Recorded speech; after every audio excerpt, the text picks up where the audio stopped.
Casual, where today we are going to be going over our Week 8 predictions for the 2024 NFL season. Before we get into this video, please make sure you guys subscribe as it helps this channel a lot. And without further ado, let's get into these predictions. As always, though, first let's look at our week record from last week. We went 11-4, pretty good. That brings our total record up to 70-36. So, honestly, doing a lot better than I thought. But let's get into this week's predictions. First game, the Thursday night game, is between the 5-1 Minnesota Vikings traveling to take on the 2-4 Los Angeles Rams. Vikings coming off of their first loss of the season to the Detroit Lions.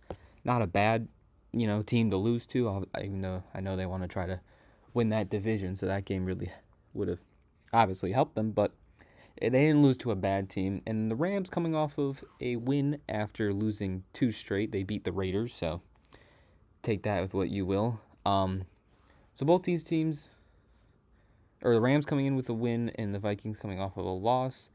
The Rams potentially, I think, are getting Cooper Kupp back. They might even be getting Puka Nacua back. I'm not quite sure. I don't think they'll get Puka back, but it looks like they'll get Cooper Kupp back.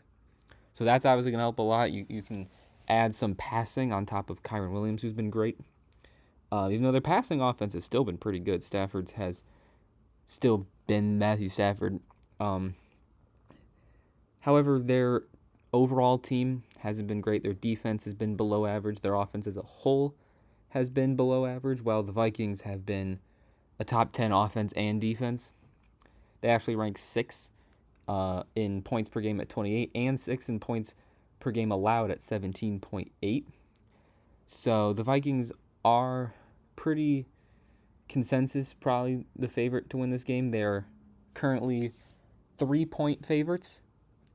So it's actually a close game, but I'm still going to give the nod to the Vikings winning this one 24-20, covering the spread of 3 points.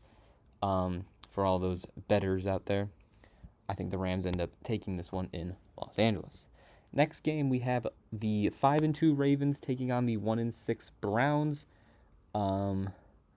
Ravens are 8.5-point favorites, one of the bigger spreads, and yet I still think that's like the third largest spread, which is crazy. Got some not very close games, at least on paper. But Ravens coming off of their 5th straight win. They didn't blow out the Bucs by the end box score, but if you watch the game, they pretty much blew the Bucs out. And then the Browns are coming off of their 5th straight loss to the Bengals. Based on the spread, like, this game isn't supposed to be close. Ravens have the best offense in football, a below average defense, but so do the Browns, and their offense is just average. I think the Ravens cover this game pretty easily. I think they cover that spread, and I think they end up winning this one. It actually is my lock of the week here. I think they win this one 30-13 pretty comfortably against Cleveland. Even though I think Jameis Winston's starting, so we'll see what he can bring to this team. Probably touchdowns and probably interceptions. But next game is, speaking of the big spreads, we have the Lions hosting the Titans. Lions coming off of that previously mentioned win over the Vikings, bringing their winning streak up to 4 games. Their only loss was that close one to the Bucs, while the Titans are coming off of a tough loss to the Bills. And as I mentioned, the spread, the Lions are 11.5-point favorites versus the Titans. That just seems so hard to cut. I know I had the Ravens literally winning by 17, but I don't know. I just think that I don't think the Titans will score many points. As the Lions do have a pretty solid defense. However, their defense isn't great. It's not like they allow 20 points a game, which is pretty good. That's top 10. But I do think the Titans can put up 2 touchdowns and maybe a field goal. However, I just think the Lions' offense will be too much for the Titans. However, I have the end score being 28-17, as the Titans' defense, although giving up 24 points a game, I feel like they've been sneaky good or sneaky okay. Like, excuse me. Like, the Titans' defense has played I believe, relatively well this season. They did allow the Bills to score 34, but outside of that, they held the Colts to 20, the Dolphins to 12, Packers to 30, and then the Bears and Jets to 24. But I don't know. I feel like the Titans defense has been good enough to contain the lines a bit, and I actually have the Titans covering technically just by half a point, losing by 11 to the Lions. Next, we have a divisional matchup. These two teams actually met in Week 1. It was a very entertaining game. But we have the 4-3 Colts taking on the 5-2 Texans. Colts coming off of that win over the Titans to get them above 500, and the Texans coming off of that close loss to Green Bay, who looks pretty good this year. But so do the Texans, obviously. Again, as I've said before, C.J. Stroud is kind of just, since he's not a rookie anymore, we're not like surprised by what C.J. Stroud's doing, even though he's not having a super spectacular season. Like he's still playing really good. But definitely isn't like throwing like, he's not like on pace to throw like 2 interceptions all year like it felt like he was last year. But he's kind of just been what he normally is, and now it's not a surprise. So I don't feel like people are talking about. I feel like the only talking point the Texans have is Joe Mixon, who's been phenomenal, and the Colts defense is almost dead last in rushing. So I think Joe Mixon will have a great game. I do think it will be close, as it was the last time these teams played. It was a 29-27 win for the Texans. So I have them winning another close, mid-ish scoring game. This feels low, but I'll just go with it anyway. I have the Texans winning this one 24-20 over the Colts. Next game is Jags-Packers. Jags coming in this one 2-5 off of their London trip where they went 1-1. Packers are 5-2 coming off of that win versus the Texans. Packers in this game 4-point favorites at Jacksonville. Sorry, excuse me. The Packers have just looked like one of the better teams in football. The Jags have been, to say the least, they've been up and down. Like, I don't even know how to describe the Jags. I don't know how to evaluate them. They've been all over the place. But I do think they're starting to improve a little bit. Tank Bigsby's playing great. Brian Thomas is playing great. Evan Ingram's getting involved again. He's back and healthy. Trevor Lawrence has looked decent. I just don't think their defense will be enough to contain this Packers offense. And I have the Packers winning this one 27-20 over the Jags. Next game is the 2-4 Dolphins getting Tua back, I believe, taking on the 3-4 Cardinals. Dolphins are 3.5-point favorites over the Cardinals. Both teams, the Dolphins actually coming in this game with a pretty good defense. Great passing defense. However, their offense has obviously been terrible. That's without Tua. And they now get Tua back, and they're taking on a Cardinals defense who isn't great, who they managed to beat the Chargers, but they couldn't stop Herbert. I don't know what the Chargers are doing, but their defense is great. But we'll get to the Chargers later. But I think this is, since Tua's coming back, playing a bad defense, I think Tua comes out of this game playing amazing. I think he shows everyone that he is not a system quarterback. This system needs Tua to succeed. And I actually have a high-scoring shootout here. Give me the Dolphins covering the spread, winning 30-24 over the Arizona Cardinals. Next game we have is the 1-6 Patriots hosting the 2-5 Jets. Jets are actually 7-point favorites in this one. It makes sense. The Patriots haven't looked good. Surprising considering how the Jets have looked. They had their first game with Devontae Adams. Didn't look great. They got blown out by the Steelers with their newest debut of Russell Wilson, who actually played pretty good for them. But they're going into this game against the Patriots, playing a bad offense and okay defense. Even though Drake May has looked very good, and despite the losses, if I'm a Patriots fan, I'm very impressed with what I've seen from Drake May. He already has 5 more touchdowns than Jacoby Brissett had through the first 4 games or whatever. So I would not be too upset if I was a Patriots fan, because of Drake May. However, I do think this will be a rough game for the Patriots offense, as they are playing one of the better defenses in football, who, outside of that Steelers game, they've played very good. That was one of only 2 times they've allowed 30-plus points. So I don't think the Patriots offense will do much. However, I do think they can cover that 7-point spread, and I think they lose 20-14 to the Jets. Now we have a rematch of a few weeks ago's Thursday night game, which was one of the best Thursday night games we've had in a while. It's both teams 4-3. It's the Bucs hosting the Falcons now. Obviously, the Bucs coming off of that tough loss to the Ravens, where they lose Mike Evans till I think week 11. They said week 10, week 11, and then obviously they lose Chris Godwin at the end for the season. And then the Falcons coming off of a very rough loss to the Seahawks. But despite that, since due to the injuries to the Buccaneers, they are 2.5-point favorites.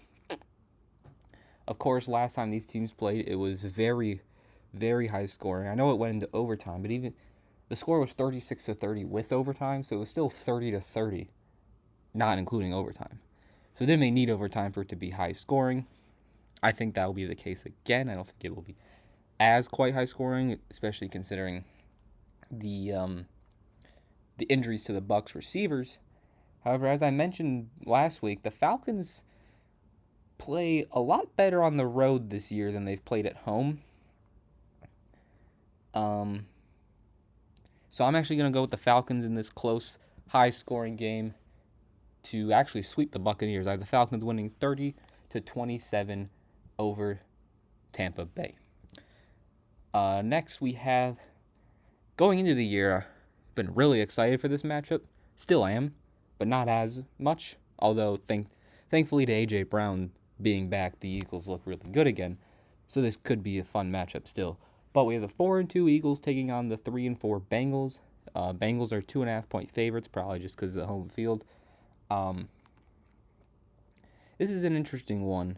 As I mentioned, the Eagles' offense has looked completely different since getting A.J. Brown back. They look like the normal Eagles. Saquon's still playing great. Jalen Hurts is improving because he's also got Goddard still. He's got Devonta Smith came back recently, or a little bit ago. So the Eagles are playing like the Eagles again. Their defense is playing pretty good. That definitely is going to be... It's pretty equal on both sides. The Eagles' offense and the Bengals' defense matches up well, and the defense of the Eagles and the Bengals' offense match up pretty evenly. It feels like the Eagles' games are always close. You'll always get an Eagles game that's close, even when they should... when they should easily beat the Browns, that game was close.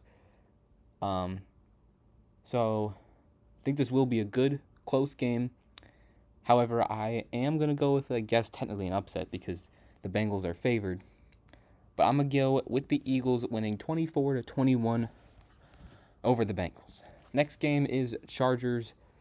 3-3 Chargers hosting the 2-5 Saints. Now, this game is something I don't think will be particularly close. Chargers are coming in as 7-point favorites. I know they lost to the Cardinals, but their defense is still number 1 in the league. And they're playing a Saints offense who has just not looked good recently, especially with Spencer Rattler. And then when it comes to the other side of the ball, I know the Chargers offense hasn't looked great, but neither has the Saints defense.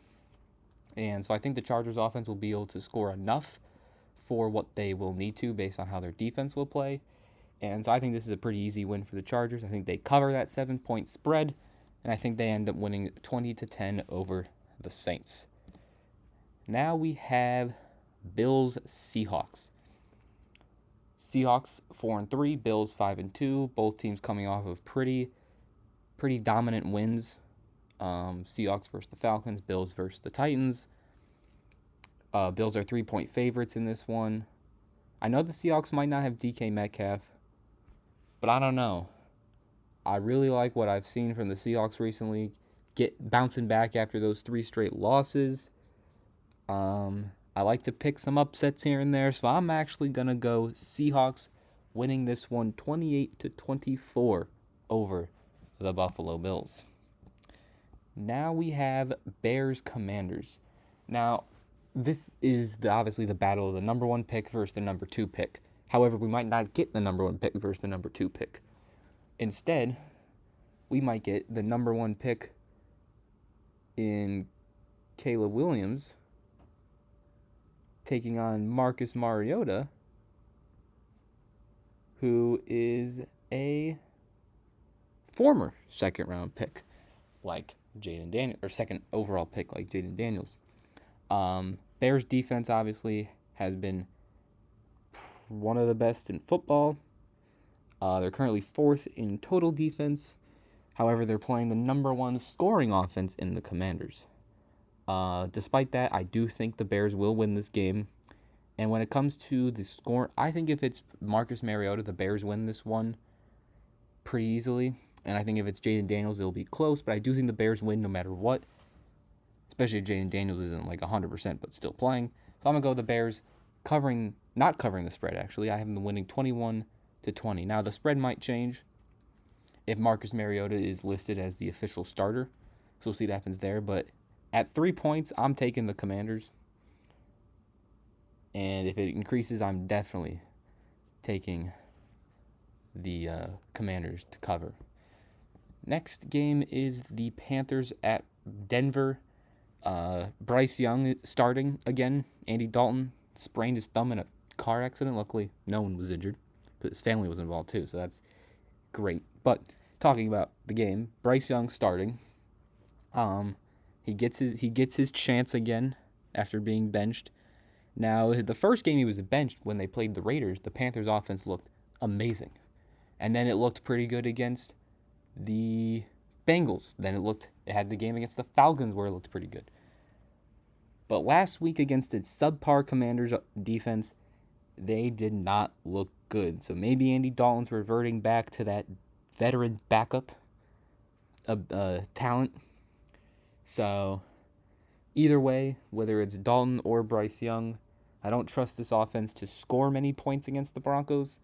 And the Broncos offense, who hasn't been very good, gets to play the worst defense. And I think that'll allow the Broncos to pretty easily win this one. I do have them covering the spread of 10. I have them winning 27-17. Although, I would not be surprised if the Panthers can cover it. However, I do think the over will hit. It feels like every Panther game the over hits because they can score 10 points and then they'll give up 30. And the over right now is 41.5. But I guess this technically is hitting the over at 44. But anywho, I think the Broncos pretty easily win that one.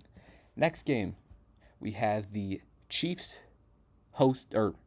traveling to Las Vegas to take on the 2-5 Raiders. Chiefs, of course, still undefeated. I'm pretty sure I've seen that like majority of the teams that are the last undefeated team don't win the Super Bowl. So maybe we'll get a new Super Bowl winner, or maybe I'm jinxing it.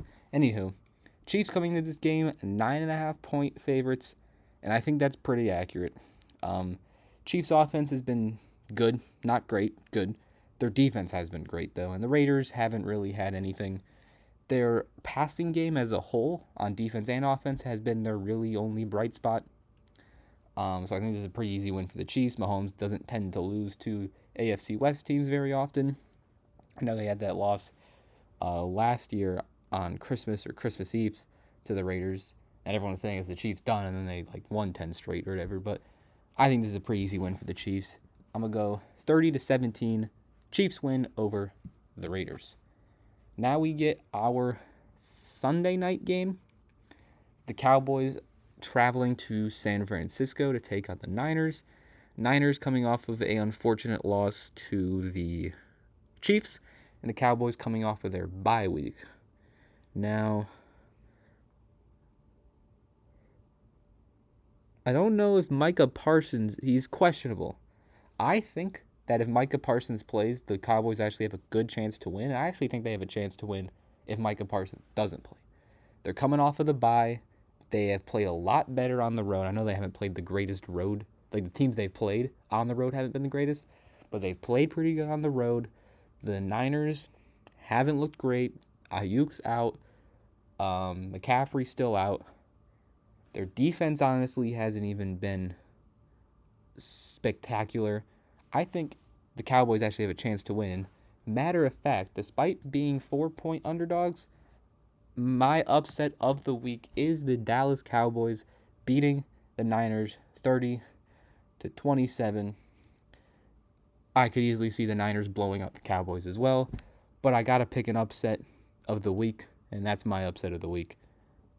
Cowboys over the Niners. It could have been this game too, Giants Steelers, by the way, but going into this game, Steelers are 6-point favorites versus the Giants. 5-2 Steelers coming off of a very dominant win over the Jets. Giants 2-5, coming off of that blowout loss to the Eagles where Saquon Barkley had his way with the Giants. Now, one thing, the Giants' defense has been insane. At least their D-line. Dexter Lawrence leading the league in sacks at the D-tackle position is insane. Kayvon Thibodeau, I don't know if he's played. I don't even know if he played last week, but he's a great player. He's still on IR. Brian Burns is maybe not played up to $30 million, but I don't think that was ever going to happen. It's hard for anybody to play up to that money, but he's been great. And I think they're leading the league in sacks with like 30 or something. So I do think they'll be able to make this a close game just off of that. However, their offense has been terrible, and the Steelers' defense is still the Steelers' defense. So I think it's going to come down to, I think both defenses will play well. I think it's going to come down to which offense you trust versus the other respective defense. And I think I personally just trust the Steelers' offense against the Giants' defense more than I trust the Giants' offense over the Steelers' defense. You add the Steelers being at home, I think the Steelers win this one. However, I do think that they cover the spread just barely, and I think they win 20-14 over the Giants. I guess it would be a push because the spread, at least what I'm looking at, is 6 points. But I think the Steelers win this one 20-14 over the Giants. And that will conclude my weekly predictions for Week 8 of the 2024 NFL season. Let me know in the comment section what you agree with, what you disagreed with. Give me some of your predictions. And also, if you enjoyed the video, make sure you leave a like. And if you want to see more, make sure you subscribe. It helps the channel out a lot if you do subscribe. And I will see you guys next time. Peace.